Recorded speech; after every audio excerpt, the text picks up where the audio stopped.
Hi guys. सो आज हम लोग डार्ट के अंदर देखने वाले हैं कि कंडीशंस और लूप्स कैसे काम करते हैं। ओके, सो सबसे पहले हम लोग देखते हैं कि इफ कंडीशन, एल्स कंडीशन और एल्स इफ कंडीशंस कैसे काम करती है और क्या होती है। लेट्स सपोज हमारे पास एक एक्सप्रेशन है जिसको हमें एग्जीक्यूट कराना है, पर सिर्फ एक कंडीशन के साथ कराना है कि जब वो कंडीशन ट्रू होगी तभी स्टेटमेंट एग्जीक्यूट होनी चाहिए। ओके, इसका एग्जांपल देख लेते हैं कि मान लो हमारे पास एक स्कोर है जो कि है 85। ओके, ठीक है। अब मैं चाहता हूं कि अगर मैं एक इफ स्टेटमेंट यहाँ पे लिखता हूँ कि अगर score greater than equal to 90 होता है।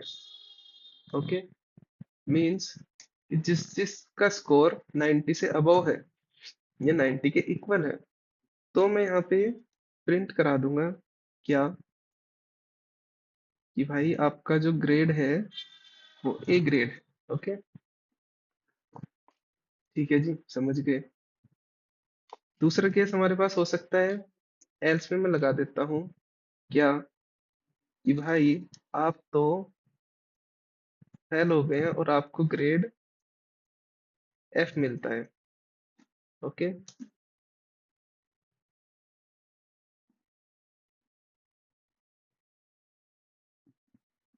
ओके जी।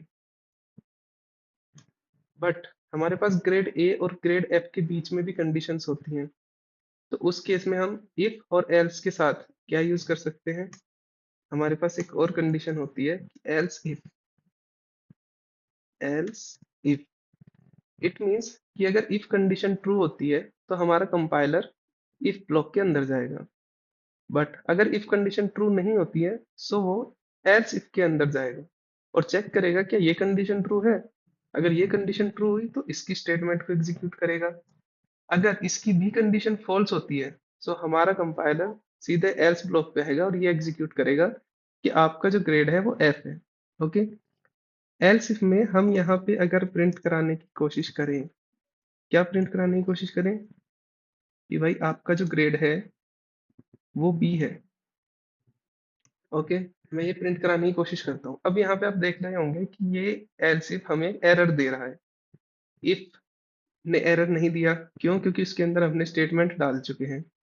एल्स हमें एरर नहीं शो कर रहा है क्योंकि एल्स को कभी भी स्टेटमेंट की जरूरत नहीं होती अगर सिर्फ एल्स है। बट अगर एल्स के साथ हम लोग इफ भी यूज कर रहे हैं तो इस वाले इफ को भी यहाँ पे एक स्टेटमेंट की जरूरत पड़ेगी। और वो स्टेटमेंट क्या हो सकती है, कि मान लो मैं चाहता हूँ कि यहाँ पे वही दिखे, ग्रेड भी उन्हीं को मिले जिनका स्कोर अबव 80 है, अबव और इक्वल टू 80 है। ओके, अब यहाँ से एरर हट चुकी है। सो जिसका भी स्कोर 90 से अबव होगा वो ग्रेड ए में जाएगा। अगर 80 से अबव और 90 से बिलो होगा तो ग्रेड बी में जाएगा। अदरवाइज हम यहाँ पे फेल को प्रिंट करा रहे हैं। ओके, तो देखते हैं इसको रन करके कि हमारे पास अगर मैं 85 पास करता हूँ तो हमारे पास क्या आएगा, ग्रेड बी। ओके, अब मैं यहाँ पे 95 स्कोर ऐड करके इसको रन करके देखता हूँ। अब हमारे पास आउटपुट आता है ग्रेड ए। ओके, और अगर यहाँ पे स्कोर किसी भी 75 होता है तो हमारे पास आउटपुट निकल के आता है ग्रेड एफ। ओके, सो इस तरह से इफ, एल्स इफ और एल्स कंडीशन एग्जीक्यूट होती है। ठीक है, अब बात करते हैं लूप की। सो लूप हमारे पास कई तरह से होते हैं। जैसे हमारे पास फॉर लूप होता है, हमारे पास व्हाइल लूप होता है, हमारे पास डू व्हाइल लूप होता है। ओके, एक एक करके समझते हैं इनको। सबसे पहले बात करते हैं फॉर लूप की। ठीक है, तो फॉर लूप क्या करता है, जब भी हम फॉर लूप लिखने जाते हैं वो हमसे तीन चीजें मांगता है। तो वो तीन चीजें क्या होती हैं। First is a variable initialization. जैसे मैं यहाँ पे लिखता हूँ int I is equal to 1। तो पहली हमने इसको कंडीशन दी है कि एक वेरिएबल आई को इनिशियलाइज किया है जिसकी वैल्यू 1 लिखी है। सेकंड चीज क्या लेगा? सेकंड चीज हम इसको पास करेंगे एक एक्सप्रेशन, मींस एक condition. Let's suppose I less than होना चाहिए और इक्वल टू होना चाहिए 5 के। ओके, ठीक है, हमने इसको स्टेटमेंट भी दे दी है कि आपको ये कंडीशन चेक करनी है जब भी फॉर ब्लॉक एग्जीक्यूट होगा।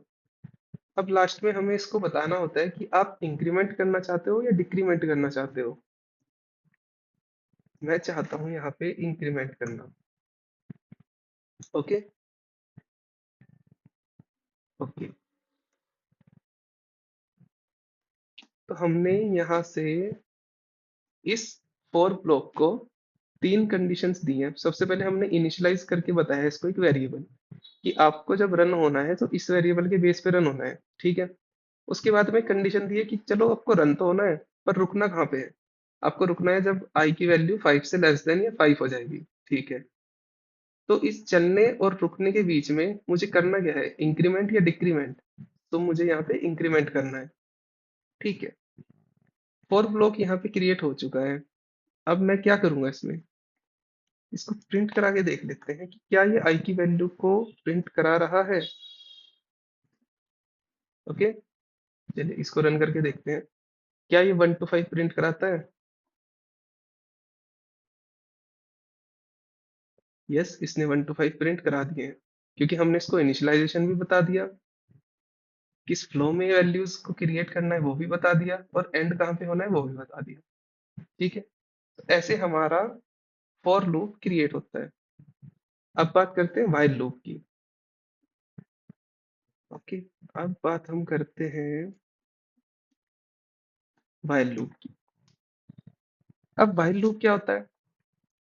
व्हाइल लूप में हम सिर्फ एक कंडीशन रखते हैं। जैसे मैं एक इंटीजर लेता हूँ काउंट, कि मुझे काउंट को प्रिंट कराना है, इसकी वैल्यू है 1, ठीक है। अब मैं चाहता हूँ कि व्हाइल ब्लॉक मेरा चलता रहे। कब तक चलता रहे? सिर्फ एक कंडीशन के बिहाफ पे, कि जब काउंट की value less than equal to 3 हो जाए, तब ये ब्लॉक रुक जाना चाहिए, अदरवाइज मेरा व्हाइल लूप चलता रहेगा। और मैं यहाँ पे अगर प्रिंट करा के देखता हूँ काउंट को, अब रन करके देखते हैं हमारे पास काउंट की वैल्यू क्या आती है। अब यहाँ हमने क्या किया है, यहाँ हमने एक वेरिएबल को इनिशियलाइज किया है, ओके, व्हाइल लूप को क्रिएट किया है, व्हाइल लूप को कंडीशन दे दी है कि आपको काउंट को प्रिंट करना है, और कब तक प्रिंट करना है ये हमने व्हाइल लूप को अभी तक नहीं बताया है। तो व्हाइल लूप क्या करेगा इस केस में, इनफाइनाइट लूप तक चलता रहेगा। अब देख सकते हैं, इसीलिए अभी तक कंसोल पे कुछ प्रिंट नहीं हुआ है, क्योंकि व्हाइल ब्लॉक इनफाइनाइट लूप में जा चुका है। क्योंकि काउंट की वैल्यू को हमने डिक्रीज नहीं किया है, तो काउंट की वैल्यू हमेशा 1 रहेगी, और 1 हमेशा लेस देन होता है 3 से, तो ये प्रिंट करता ही जाएगा, करता ही जाएगा, और ये एंडलेस लूप में फंस जाएगा। ओके, तो यहाँ पे हमारे पास सबसे ज्यादा जरूरी होता है कि हम काउंट को इंक्रीज भी कराएं। अब क्या होगा, व्हाइल लूप सिर्फ 3 टाइम्स एग्जीक्यूट होगा, क्योंकि 3 टाइम इंक्रीज होते ही काउंट की वैल्यू 3 हो जाएगी, और हमारी स्टेटमेंट ट्रू हो जाएगी, और व्हाइल लूप एग्जिट हो जाएगा, ठीक है। इसको वापस रन करके देखते हैं, क्या इस बार ये रन होता है? हाँ, 1 2 एंड 3 ये रन हो चुका है, ठीक है। अब यहीं पे हम लोग देख लेते हैं कि अगर व्हाइल लूप हमारे पास है, तो हमें डू व्हाइल लूप की नीड क्यों है? क्योंकि व्हाइल लूप भी सेम काम करता है, डू व्हाइल लूप भी सेम काम करता है। जैसे आपको करके दिखा देते हैं, तो इसमें हमारे पास डू व्हाइल लूप में दो ब्लॉक होते हैं। पहला do, and then while. Do block में हम लोग लिखते हैं जो भी स्टेटमेंट हमें प्रिंट करानी है। जैसे इसको हम अभी के लिए कमेंट कर देते हैं। हमारे पास काउंट वेरिएबल है जिसकी वैल्यू 1 है, तो मैं क्या करता हूँ, यहाँ पे काउंट को ही प्रिंट करा लेते हैं। ओके, काउंट को प्रिंट करा लेते हैं, सेम काउंट को इंक्रीज करा लेते हैं जिससे कि हमारा लूप एंडलेस ना हो, और व्हाइल लूप को एक कंडीशन दे देते हैं। व्हाइल लूप को क्या कंडीशन देंगे? व्हाइल लूप को हम यहाँ पे कंडीशन प्रोवाइड करेंगे कि जब भी count less than equal to 3 हो, तो ये लूप बंद हो जाना चाहिए। ओके, इसको प्रिंट करा के देखते हैं सबसे पहले। ठीक है, इसने भी 1 2 3 सेम वे में प्रिंट कर दिया। अब आप लोग देख सकते हो कि डू व्हाइल लूप ने सेम चीज प्रिंट की है, और हमारे पास व्हाइल लूप ने भी सेम चीज प्रिंट की थी। तो इन दोनों में डिफरेंस क्या हुआ? ठीक है, तो ये डिफरेंस एक तरीके से समझते हैं। मान लीजिए काउंट की वैल्यू 1 है, और मैं यहाँ व्हाइल लूप को स्टेटमेंट देता हूँ। अभी व्हाइल लूप के अंदर और डू व्हाइल लूप के अंदर सेम कंडीशंस है। तो मैं क्या करता हूँ, इसको कंडीशन देता हूँ कि जब भी काउंट की वैल्यू 1 से लेस देन होगी, तब ये लूप एग्जीक्यूट होगा। मीन्स व्हाइल लूप के पास कंडीशन ये है कि काउंट की वैल्यू लेस देन 1 होनी चाहिए, बट हमारे पास ऑलरेडी इनिशियल वैल्यू 1 है। ठीक है, अब हम यहाँ पे रन करके देखते हैं क्या कुछ रन होगा। इसने 1 प्रिंट किया है। ठीक है, तो इसको याद रखते हैं कि हमारे डू व्हाइल लूप का जो आउटपुट आया है वो 1 आया है। ठीक है, सेम कंडीशन को हम कॉपी करते हैं और सेम कंडीशन को हम व्हाइल लूप में पेस्ट करते हैं। ठीक है, इस बारी हम डू व्हाइल को कमेंट कर देते हैं और इसको अनकमेंट कर देते हैं, और इसको रन करके देखते हैं। सेम कंडीशन हमने व्हाइल लूप को दी है, सेम कंडीशन हमने डू व्हाइल लूप को दी है, बट व्हाइल लूप ने कुछ भी प्रिंट नहीं किया। इसका आउटपुट तो एम्प्टी आया, यानी नल। सो अब ऐसा क्यों हुआ? तो ऐसा इसलिए हुआ, और यही चीज डिफरेंस लाती है व्हाइल लूप और डू व्हाइल लूप के बीच में। क्या? कि जैसे ही हमने काउंट की वैल्यू को 1 किया था, उसके बाद ने हमने व्हाइल कंडीशन को चेक किया कि काउंट की वैल्यू क्या कंडीशन पास कर रही है। सो काउंट कहता है कि काउंट 1 से लेस देन होना चाहिए, बट ये कंडीशन तो फॉल्स हो गई। जैसे ये कंडीशन फॉल्स हुई, ब्लॉक एग्जीक्यूट नहीं हुआ, और कंपाइलर इस ब्लॉक से बाहर आ गया और उसने कुछ भी एग्जीक्यूट नहीं किया। वहीं अब हम डू व्हाइल लूप में देखते हैं। हमने काउंट की वैल्यू 1 की, तो सबसे पहले क्या हुआ? सबसे पहले कंडीशन चेक नहीं हुई, सबसे पहले डू ब्लॉक एग्जीक्यूट हुआ और उसने 1 को प्रिंट किया। इसने प्रिंट किया है 1। उसके बाद व्हाइल ने कंडीशन चेक की कि क्या काउंट लेस देन 1 है, तो इसने बोला नहीं है। तो इसलिए कंपाइलर इस ब्लॉक से एग्जिट लेके बाहर आ गया। हमारे पास डिफरेंस क्या निकल के आता है कि जब भी हम कोई कंडीशन व्हाइल लूप और डू व्हाइल लूप को देते हैं, तो do while loop 1 time execute होना ही होना है। Means it must be execute at least 1 time. जबकि व्हाइल के पास ऐसी कोई कंडीशन नहीं होती, व्हाइल सिर्फ कंडीशन बेस्ड एग्जीक्यूट करता है। ठीक है, सो ये होते हैं व्हाइल लूप और डू व्हाइल लूप। इसके बाद में हम लोग समझते हैं ब्रेक एंड कंटिन्यू कीवर्ड के बारे में। ठीक है, तो अब हम समझते हैं। हमारे पास दो तरह के कीवर्ड होते हैं, ब्रेक एंड कंटिन्यू। ठीक है, इसको समझने के लिए मैं एक फॉर लूप क्रिएट करता हूँ। ओके, सेम इंट आई लिखते हैं, उसको इनिशियलाइज करते हैं 1 से, देन उसको एक कंडीशन दे देते हैं कि वो लेस देन इक्वल टू 5 होना चाहिए, और इंक्रीमेंट और डिक्रीमेंट ऑपरेटर ऐड कर देते हैं। ठीक है, हमने फॉर लूप क्रिएट कर चुके हैं यहाँ पे। Very good. अब क्या करेंगे? अब हम लोग यहाँ पे एक इफ कंडीशन लेते हैं। If I is equal to 3 जब 3 होगा, तो हम कंटिन्यू कीवर्ड यूज करेंगे। ठीक है, और जब i इज इक्वल टू 5 होगा, तब हम ब्रेक कीवर्ड यूज करेंगे। ठीक है, और उसके बाद में हम प्रिंट करा देते हैं आई की वैल्यू को। ठीक है, तो अब देखते हैं कंटिन्यू कीवर्ड और ब्रेक कीवर्ड करता क्या है। सो कंटिन्यू कीवर्ड क्या करता है, अगेन स्टार्ट फॉर लूप, और ब्रेक कीवर्ड क्या करता है, exit for loop. It means, मान लीजिए सबसे पहले आई की वैल्यू 1 है। ठीक है, हम लोग फॉर ब्लॉक में एंटर करते हैं, आई की वैल्यू चेक होती है, क्या 3 है, नहीं, हमारे पास आई की वैल्यू 1 है।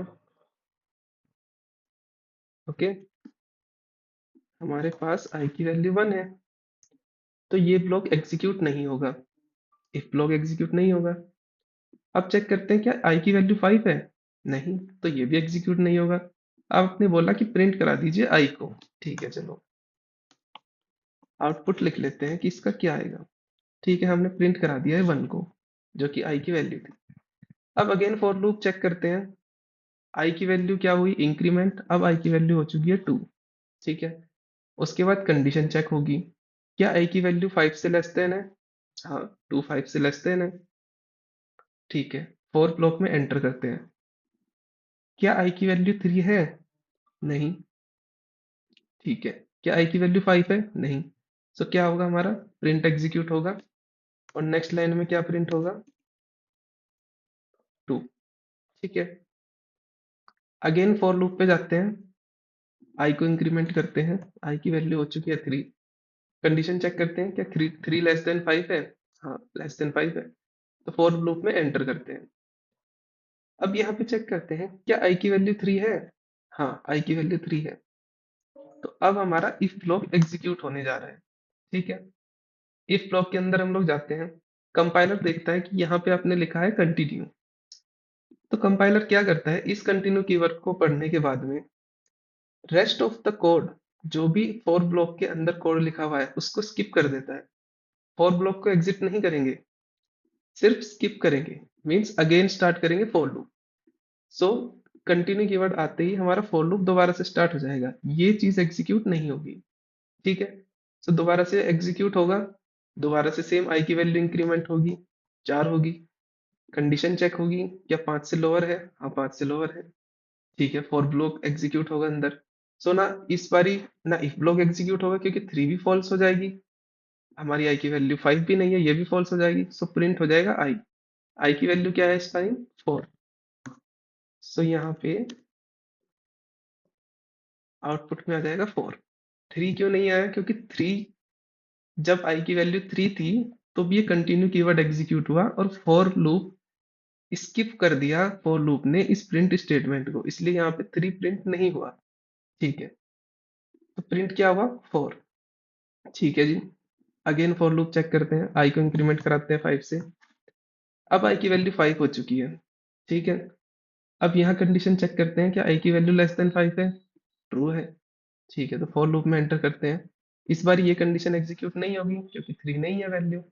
इस बार क्या एग्जीक्यूट होगा, इस बार होगा आई इज इक्वल टू 5 एग्जीक्यूट। ठीक है, क्यों, क्योंकि आई की वैल्यू हमारी 5 है इस टाइम पे। तो जैसे ही कंपाइलर इस ब्लॉक के अंदर जाता है, उसको दिखता है कि आपने ब्रेक कीवर्ड यूज किया है, अब ब्रेक क्या करेगा, exit for loop. It means इस लाइन को एग्जीक्यूट करते ही कंपाइलर इस फॉर ब्लॉक के बाहर आ जाएगा। ये फॉर ब्लॉक कहाँ से है, यहाँ से यहाँ तक, तो कहाँ आ जाएगा, यहाँ पे आ जाएगा। इट मींस कि जब आई की वैल्यू 5 हुई, तब भी ये प्रिंट स्टेटमेंट एग्जीक्यूट नहीं होगा। ओके, तो हमारे पास वैल्यू क्या आनी चाहिए आउटपुट में, 1 2 एंड 4। इसको रन करके देख लेते हैं कि क्या हमने सही आउटपुट निकाला है, 1 2 एंड 4। सो इस तरह से हमारा कंटिन्यू एंड ब्रेक कीवर्ड काम करता है। ठीक है, ठीक है, अब हम लोग देखते हैं कि डार्ट में स्विच केस कैसे काम करता है। ओके, अब हम लोग देखने वाले हैं कि डार्ट में स्विच केस कैसे काम करता है। ठीक है, चलो इसके लिए एक एग्जांपल लेते हैं। अच्छा सा एग्जांपल लेते हैं। ठीक है, string day is equal to Monday. ठीक है, मैंने एक स्ट्रिंग वेरिएबल लिया है जो कि है मंडे। अब यहाँ पे एक स्विच स्टेटमेंट यूज करते हैं। स्विच क्या करेगा?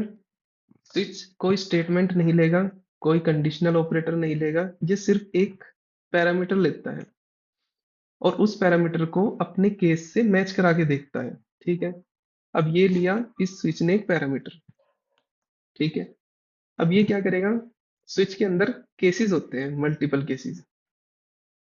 लेट्स से मेरा पहला केस है कि अगर इस डे की वैल्यू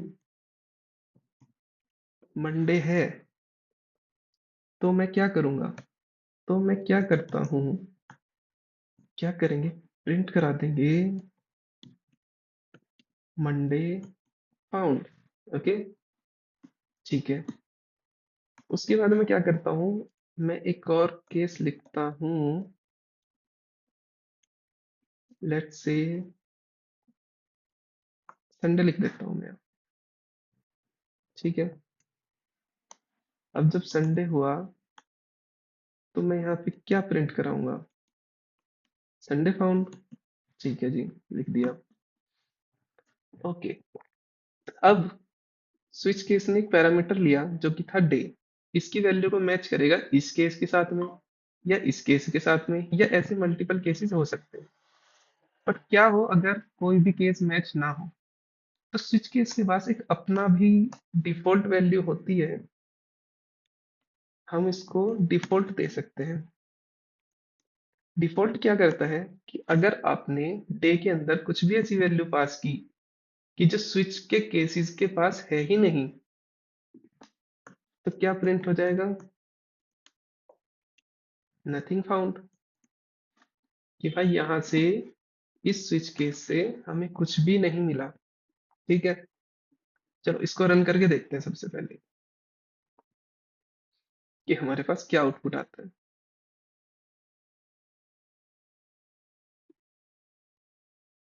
मंडे फाउंड। ठीक है, क्योंकि हमारे डे की वैल्यू थी मंडे, और जैसे ही ये डे इस स्विच केस में पास हुआ तो उसने मैच किया कि केस मैच हुआ है मंडे से, तो इसने प्रिंट कर दिया मंडे फाउंड। अगर मैं यहाँ पे मंडे टू लिख के एग्जीक्यूट करता हूँ, क्या होगा? अब इसको प्रिंट कराना चाहिए नथिंग फाउंड, क्योंकि मंडे टू किसी भी केस के पास नहीं है। ठीक है, ठीक है। अब एक और चीज लेते हैं। मान लीजिए मुझे प्रिंट कराना है आई फाउंड इट। ओके, मुझे मंडे टू संडे सेम चीज प्रिंट करानी है, मुझे अलग अलग नाम प्रिंट नहीं कराने। सो मैं क्या करूंगा? मैं मंडे के केस में भी आई फाउंड इट लिखूंगा, ट्यूसडे के केस में भी आई फाउंड इट लिखूंगा, और संडे तक हर एक केस में आई फाउंड इट लिखते जाऊंगा। बट ये तो मैं मल्टीपल टाइम्स प्रिंट स्टेटमेंट को यूज कर रहा हूँ सेम मैसेज देके। तो क्या हमारे पास इसका कोई डायरेक्ट वे हो सकता है? हो सकता है। अगर मैं इस प्रिंट स्टेटमेंट को स्किप कर देता हूँ, अब क्या होगा? अब दो केस एक साथ एग्जीक्यूट हो चुके हैं। मीन्स कि इन दो केसेस के बीच में कोई भी स्टेटमेंट नहीं है, इसका मतलब है कि ये एक बन चुके हैं। अब अगर केस मंडे से मैच होता है या संडे से मैच होता है, ये प्रिंट स्टेटमेंट एग्जीक्यूट होगी। और अगर इनमें से किसी से भी मैच नहीं होता, सो हमारा डिफॉल्ट एग्जीक्यूट होगा। ठीक है, ठीक है जी। तो हमारे डे की वैल्यू इस टाइम पे है मंडे, और हम इस स्विच केस में पास कर रहे हैं। देखते हैं आउटपुट क्या आता है। हमारे पास आउटपुट आना चाहिए आई फाउंड इट। मीन्स कि मंडे और संडे दोनों के लिए इस टाइम पे आई फाउंड इट एग्जीक्यूट होगा। ठीक है, इस केस में हम लोग ब्रेक और कंटिन्यू कीवर्ड का भी यूज कर सकते हैं। जैसे मान लीजिए जैसे ही मंडे आता है तो मुझे ब्रेक करा देना है, या जैसे ही संडे आता है तो मुझे ब्रेक करा देना है, या फिर मंडे के केस में मुझे कंटिन्यू रखना है इस स्विच केस को। सो हम यहाँ से कंटिन्यू भी रख सकते हैं, और ब्रेक मीन्स जैसे ब्रेक फॉर लूप के लिए काम करता है, फॉर लूप को एग्जिट कर देता है, ऐसे ही ब्रेक कीवर्ड स्विच केस के लिए काम करता है, वो स्विच केस को कंप्लीटली एग्जिट कर देता है और हम स्विच केस से बाहर आ जाते हैं। ओके, सो अब इसको एग्जीक्यूट करके देखते हैं कि ब्रेक कीवर्ड क्या करते हैं यहाँ पे। क्या break keyword I found it को प्रिंट होने देगा? नहीं, कंसोल पे कुछ भी प्रिंट नहीं हुआ, इसका मतलब है कि इस ब्रेक कीवर्ड ने इस स्विच स्टेटमेंट को एग्जिट कर दिया है और हम स्टेटमेंट से बाहर आ चुके हैं। ओके, सो इस तरह से स्विच केस डार्ट में हम लोग यूज करते हैं। सो इस वीडियो में इतना ही, बाकी नेक्स्ट वीडियो में मिलते हैं। Thank you. Subscribe to my channel.